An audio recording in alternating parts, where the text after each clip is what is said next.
And what's going up, guys? It's your hostess with the mostest, Anomalycyra, coming back at it with another mind theory for your mind. Now, I wanted to talk to you today about mechanisms and skills while I'm in the engine room, as I always am, the mechanic of a crazy spaceship that, honestly, I don't get paid enough to deal with this. They took us to Venus now. It's raining acid. You can hear it hitting the ship. We're gonna melt. We're gonna die. I don't know. I'm trying to get us out of here. In between that, I'm gonna talk to you guys about mechanisms and skills while I work away and keep the engine from melting and killing all of us. Spaceship life is hard. Now, what I've come across or had the knowledge to understand that 80% of anything, and I love when people overuse percentages, but for this sake of argument, it's mostly going to be your psychology. And the mechanisms are 20%. Really meaning how you're going to do something and why, range and have their different levels of weight to them. Why you're doing something weighs more than how, right? So I find myself, when I'm in this position of like doubting, or this is just my personal experience. I don't really know, like I'm not teaching anyone, we're just kind of sharing ideas, and maybe this resonates with you, maybe it doesn't, but it's still like fun to think about and go down this rabbit hole with, because that's what we do here. So I wanted to talk about this 100% of will and access to your own self, and why we feel the need to split things apart or understand that one mechanism or the psychology of something is one and the same. It's the duality. So whenever it's something we're looking at, it has a duality. When it's something in reality, it's always in triple. It's always 3. So I feel like if something's broken down into 2, you should already have doubts or feel unsure, or always have discernment about you. Keep your wits about you, as they would say. I like to liken it to riding a bike. Not that I ride bikes very much now, or anyone does, but in my neighborhood, usually, here and there, you start seeing people riding bikes and stuff like that. It's actually kind of nice. You get to have that, hi, from afar moments. And so when it rides by, I go for a nice walk. Back in my Earth days, no one's walking on Venus unless they want to melt to death. Now you'd be dead before you hit the ground. So we're not taking any walks here. But while we're trapped a little bit, let's talk about something else to distract myself from the predicament that's going on right now. I like to think of this as an idea of how to get it done, whatever the it may be. You want a new way to tie your shoes, or you want to change your life? They seem to be the same process. Something about habits and behaviors, and then a mixture of skills and attitude and way of being. And then I feel like, but if you were like born in the forest, right? And you've never heard of any of this. Usually these types of people, like any of these isolated villages and stuff, like in the Amazon, they don't deal with these type of neuroses. Like, these are what I would say the remnants of a futuristic, extremely advanced civilization, that they have concerns and worries. I would get to the point where they probably wouldn't have concerns and worries anymore. Like, look this way. I'm in the year 2533, and none of the problems you have right now exist. Very much so, like if someone from 1200 BC, whatever they were worrying about wouldn't exist for you. It doesn't mean that either problem wasn't significant, or that 1 year frame to the next wouldn't have different mixtures of needs, wants, and accesses to opportunities, or less or more. It's just different. And I think the best way to understand your own psychology is that this, not particularly this you, but a type of you has existed before. In a way, in a way past explaining. Here's what I would say. Look up this book, The Egg. You can just Google it on YouTube. It's some really fun stuff. That's what we do here. I like sharing and expanding upon knowledge and information. Share it back and forth, that kind of thing. I think it's something we really need to remember. Different sides of our reality and our universe, outside of the illusions that we've come up with ourselves so that we feel we have something to worry about. I myself fall prey to this. I should be concerned about the acid rain, but instead I'm recording a podcast first because I have my priorities. Oh my god. Okay. Look. My first thing was I was reading something really interesting about mechanisms, and I wanted to talk about the process of getting things done. It's so difficult to put forth what it is, but my idea is as long as you've set some kind of, even if you're completely wrong, if you've set some kind of idea out into the ether, the existence, I would say not that it would pull things towards you, because everything takes access and hard work and action and alignment within yourself and your own feelings and emotions, which for a lot of the time is really difficult to do. And what I would say is I'm not in a position where I'm new at this, so I've got past my 10,000 hours. I've got all of the studying, always doing more studying. I never feel like you could just know everything all at once. I think there's always more to learn, which is why I am so in love with knowledge. Now, there's something I am going to reach towards, and it's the study of knowledge. So, when you want to study exactly what just information is, it's not in a way of discerning it on what it needs to be or who it can be for or who can use it or not use it or what it means or what the doctrine represents. So I've read many different doctrines. I love scientific journals, I've stated many times before. And I'm not really a blog reader. I don't mind personal experience, but I don't take personal experience as fact. Because we all have to understand that we have filters and experiences and information-based character limitations, which builds character.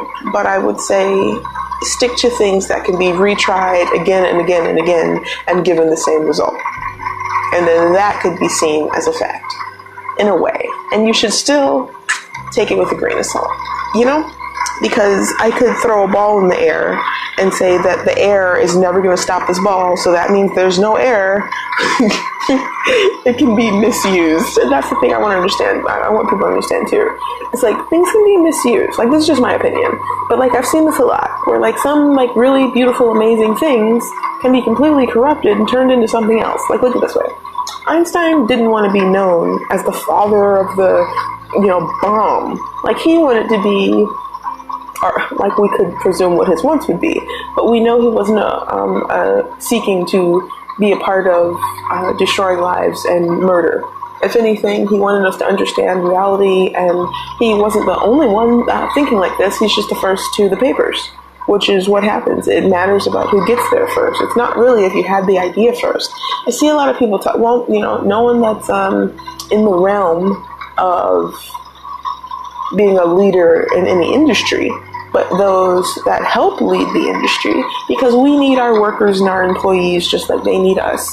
So they need someone to follow and we need someone to lead. So it's a beautiful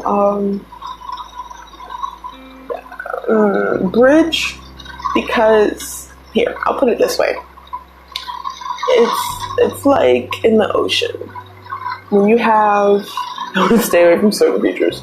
So when you have the octopus or the jellyfish, they have beautiful creatures that help them keep certain parts of their anatomy clean, like the top of their head or things reality. But we can understand this in the way that everything in our natural world trees, leaves, octopus, dolphins, like mammals, all of that, they exist outside of us and a part of us at the same time. The duality.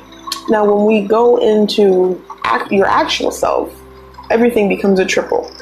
So now you're the tree that's able to live, grow, and have consciousness. So you have mammal, consciousness, and nature. Once we go into the triple, that's when you should start feeling a little more resonance, or like you can understand what these things mean. Like inside your body, your nervous system looks like the roots of trees. That doesn't mean you're a tree, even though you're 75% closer to the DNA of a mushroom. That just lets you know how strong 1 or 2 drops of something can really be in one way or the other. These cells are intelligent, like I've touched on before, of where our cells in a way could be perceived as their own personal gods, because with certain environment, with lighting, any of our scientists listening, you know this, but for our ones who are not, they can be put into different environments, lighting, structure, different chemicals fed to them, and it turns into muscle, bone, fat. This can be repeated constantly. There's plenty of, you can go Google this online. There's some really fun stuff that you can go and get your head all twisted up about. Just zoom in on an atom. Information about that can really just take your head for like a long time. It's like amazing. I love getting hyper focused on one piece of like information, and then I come back to you guys and I just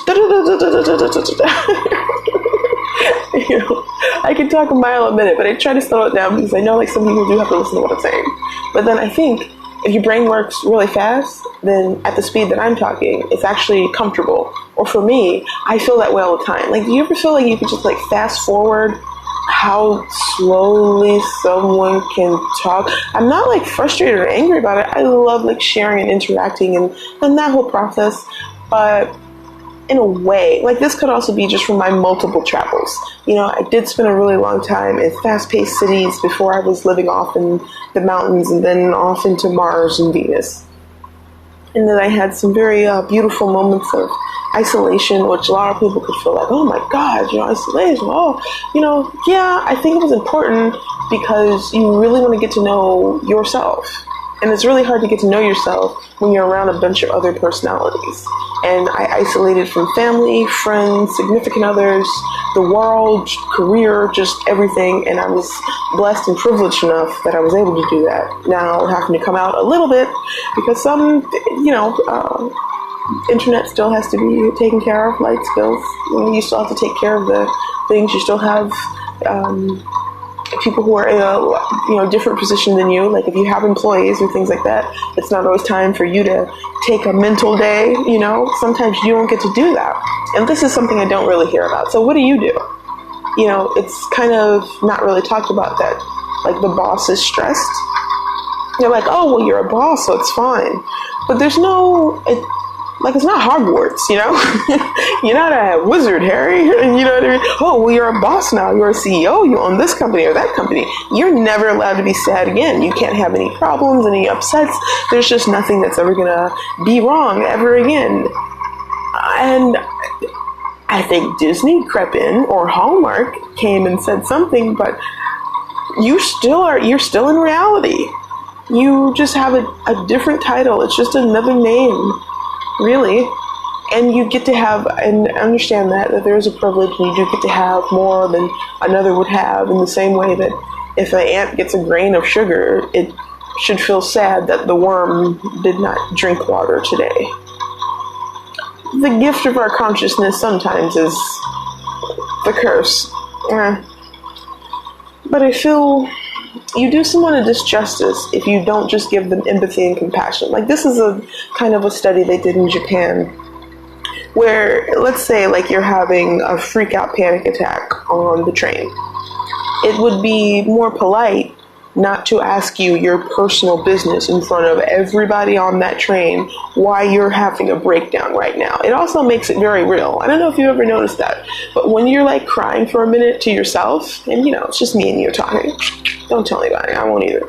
I've never cried in front of anyone, but when I have a moment to myself and I'm having this like deep emotion, and I have PTSD, so I could randomly be in like 6th grade getting like picked on about my painting that wasn't good enough. I have no idea why this girl wanted me to know that so bad, but she stood up in front of the whole class and she just told everyone and just completely humiliated me. And I got in trouble for talking to my friends about it because I was like really upset. So it was very strange. It was such a painful day. And then I didn't even get to like release an emotion about it or say, wow, that really hurt, or I'm upset. And now all these years later, I'm like, wow, that was what humiliation is. Okay. And this is why you can allow yourself to be cocky sometimes, because sometimes I can be quite posh. You know, if you're in the UK, you understand that I can be quite posh. And it's from a humble place, but I do feel like I'm quite the bee's knees, if you know. You can like yourself. There's nothing wrong with that. And I think after having the travels that I've had and the beautiful interactions that I've had, the same way that I could feel towards me, you have to feel that way towards yourself before you can feel that way towards another. Like, here's the thing. I get to live in this world where I have the unknown presence, where everyone in this world feels like they already know everything and they have an idea. I get to understand the unknown. The more that I know, the more that I know I don't know. Like all of those libraries that have been burned down in history, the library in Alexandria, and different, maybe even different scriptures that weren't even written down, or it recently was translated, but like in the early 2000s, there was a book that was in a strange handwriting. I'm pretty sure it was like a mixture of like Sumerian but there was a second one they couldn't understand another set of letters or something like that. Now they've understood that what the mixture was and everything like that, and it was really great. But in the beginning, and it was just a mystery book that no one could read, and it had magical plants in it. It was so magical. But as soon as they got all the answers now, and they're like, oh, those are just plants. But in my point of view, isn't the book still magical? I mean, this is amazing. Someone wrote this whole book by hand. Who knows how they got that ink, the carpal tunnel, the hand cramp that had to come from writing 500 pages. And then all this flood of information comes back to me. So when they would write books back then, and back then being back then, I mean, 800 BC, back then. So almost inconceivable, but try to go there with me. 1 or 2 monks would be writing day and night. They'd switch out, then another one would come. They would be writing day and night. They would have to go pick up the gold to melt down. They would write in real gold. They were writing in real gold. Like, that's amazing. Like, to have a book that's written in gold with like gold ink, so beautiful. The light reflection on that real book, it has to be mind-blowing. Now, I've seen a couple of documentaries where in England, they actually treat their books right. I swear, when I see people handle these ancient books just with their bare hands, and there's breathing breath, and there's no vault to be seen, there's no air control, and these countries are able to do this. So we're not talking about places who can't do this. They can do this. I don't even want to say anything, but Norway, I'm looking at you. That Viking ship, I understand, is preserved, but so many people can just touch it and feel it and be all around it, and just, I have a fear that, our little oils and fingers and coughs and sneezes are just gonna decompress that boat down to nothing, and all that sunlight, and just, there's no, like, I would think, like a clear box would just like drop down from the sky and cover this whole boat and just keep it safe, But like, if you do that, maybe that is what would cause the decomposition, so it's very strange. So it's just one of those back and forth things. But these are some of the like breadcrumbs you can just follow, and you can just keep going and going down this freaking rabbit hole of things. And now I'm looking at boat development in Norway. and why were their ships made differently? And, and what about ships being made differently? And how long did it take to make a ship? And, oh, wow. And it's just like, I love the fact that there's so much knowledge. Like, this is what we're talking about. Not even like the specifics. Just the fact of all of the knowledge you can constantly collect. You have to understand that that's the process. There's never a point where you have to stop learning or even look at it as like learning. This is really just experiencing. I am literally just documenting myself. Like, that's what we're doing here. We talk, I document, we share things. Hopefully you like it. And then, you listen to. And we're just having like a back and forth. Almost like if you have a spot of tea, I have a spot of tea, and we're having a nice debate about psychology, mechanisms, life processes. And I love to talk about ideas and great events and keeping our leaders strong and following a place of power being for a responsible group. Like, there's a responsibility that comes with being powerful than others, or being more attractive than others, or being more athletic than others. It just goes and goes and goes. If you're that person, and most of the people who are listening, they are, so that's why I want to talk in this position. So if you're that person, in a beautiful way, just like we have a responsibility as humans to take care of the planet. We haven't done a great job, but we're working on it really hard, and we're doing really, really good now. We're doing a lot better. And I know someone would be like, oh, well, this number or that number. I understand. We're still new, though. I know it's been like, so long, but it hasn't been that long, though. Like, we just started. Like, we're like a baby planet. Like, some of the other planets that have been around, they've lived and died. So we're just like a little teenager. We're going into puberty, we're trying to figure out ourselves and what we want, and, what our needs are. We want to see the moon and go see other planets. Like, it's kind of like a teenage girl who wants to start dating, She's like, I'm so tired of this planet.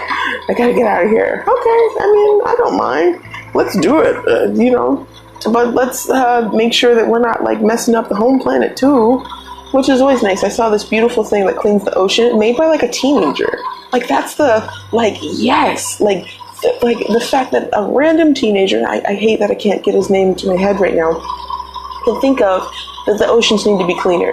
So he puts together, I think it was somewhere in India, and again, you can just find this video online and put in like cleaning the water with random boat thing. And this kid started it, and then he got picked up and like got some investments, got the company bigger, expansion. That's what we're always talking about. You got to expand, you got to be able to scale your business, and once you do that, you got to be able to handle all of the access that's going to come into you. Because he had so many people coming in, wanting to help, wanting to bid, wanting to donate, and he hadn't set up any structure yet, and it was just kind of a whirlwind for this kid.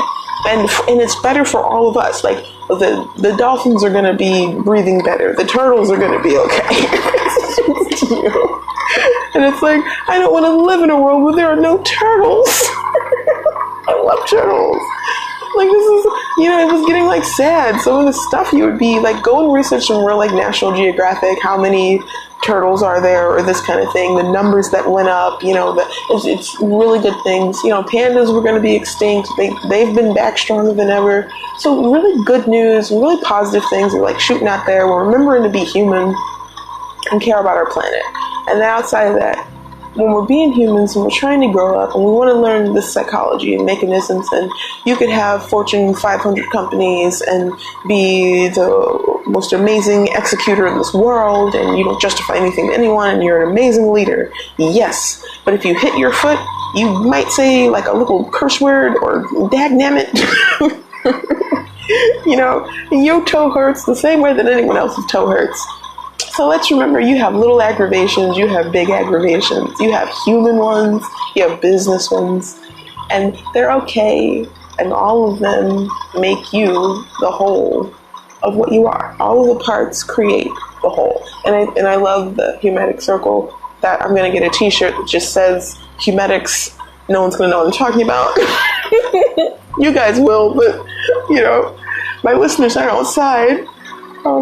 But I do get to see, like, a lot of levels of, like, high-level physicians and, some of our leaders in top industries and how they're handling stress. It's always a little bit different, but it's still in the area of being like a human handling something. And you got to have your coping mechanisms. And the best thing you can do is be on top of your coping mechanisms. Because if you can do that, then you've really won. And that's the first thing I can understand. That all leaders usually, there's a calm that can set in. I don't know how else to put it, but to use that word. It doesn't fit it. But, try to go there with me. So not that word, but yes, that word. So the whole world can be on fire, exploding around you. The volcano, it's Pompeii. So the volcano is pouring down around everyone, and you can be perfectly calm and be able to figure out, well, not Pompeii, because no one could get out. But there's a calm that settles in, not panic. Some people go to panic, fear, running, and I hear people have those certain words that they want to fix that, fear, flight, freeze, this kind of thing. I get it. But that's from someone's book, and they had other ways of explaining psychology that I also may have agreed with, and then some things I didn't agree with. So I want to put it in a different texture. So for me, that didn't feel yummy and smooth. I want something that it just feels a little bit creamier, like pudding, like a sweet, yummy pudding. So when everything's going like super crazy and like ghost peppers, I'm just smooth, creamy pudding. And I can think, I can organize, I can pay attention to a bunch of different things at the same time and really figure out what's going on and pull myself and others out of the scenario. Now that's a real business leader. And that you cannot teach. I believe that is a natural way of being. And in a more chaotic way, it could be your self-doubt or your problems overrunning you or just happiness. This is another thing. Sometimes when you're super excited for yourself, or things are going really well, there's just no one to share it with. Even if you're married, you have family, everyone's around you, there's just no one to share it with. If they're not doing the exact same thing, which they're not, let's be honest, you can't say, yeah, I made my next 20 million, woohoo! I want to say it would be great if you had friends who would be like, yeah, me too, or great for you, but no. You're probably going to feel like, ooh, I shouldn't say anything. Oh my God. I joke myself. Like when I've been making over, it's just small stuff. When I've been making over my place, I'm like, this isn't even a big deal. I want the engine room to be a little more cute. Since I have to be stuck in here all the time, I want some pink lights and some freaking wallpaper or something, working on this engine all the time, trying to make this spaceship run. I don't get paid enough to be risking my life on Venus, but we're doing it anyway. Because what's the point of doing anything else? This is my dream. That's why we're here. Okay. But you build big and you build beautiful. And things that people want and that they need. And hopefully something that makes the world a better place. And if you can pull any of that off, I think you did good. And that's the best you can do. And be thankful for the abundance. And pray for those who are less abundant than yourself. Or wish them well as you can. And I'm going to wrap it up here, guys. And as always, this has been Anomalycyra, your hostess with the mostest, coming back at it with another mind theory for your mind. Be good.